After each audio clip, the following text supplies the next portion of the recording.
Let's see how to create our controller. So we know we have our controller is app directory under HTTP controllers and controller. This controller is the base controller, and that the controller that we will create will have all the functionality that the base controller is provide.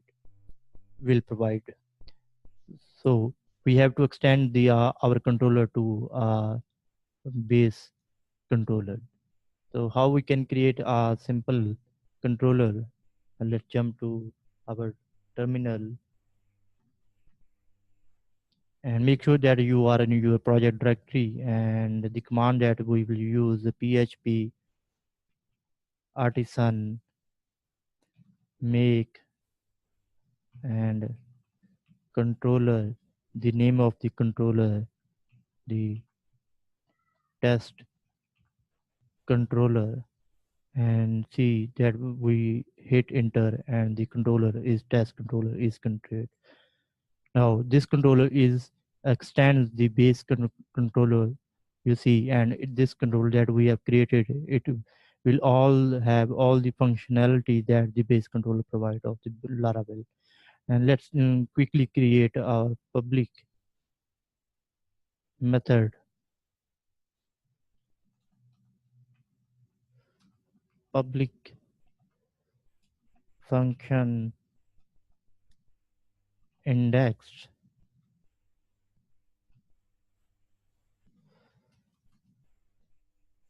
and return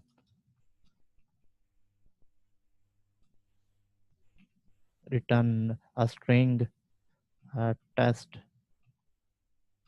string. And to access, let's create our route, get route,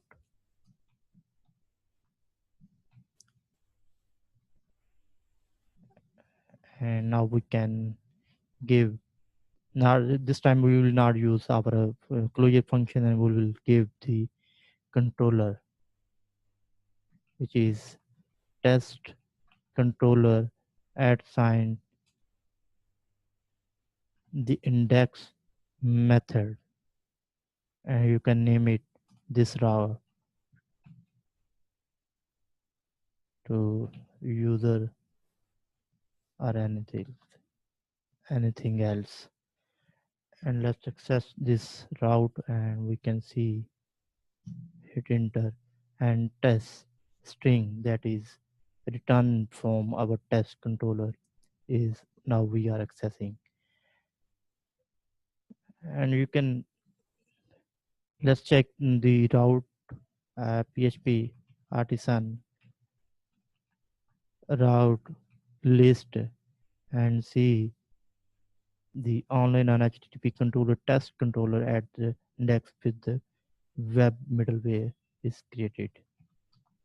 And we can create our routes in any directory. So we can create our directory under controller, and you can specify your routes. So if you want to create a route for admin panel and make a directory of admin, and the new route will be created, you will create the new route under that. And the far front end you can create your directory right here. And we can see into our terminal php artisan make controller. Now this time we will create our directory admin. Under that admin we will create our controller admin controller and hit enter. So you can see the admin directory under controller directory is created, and we have our admin controller.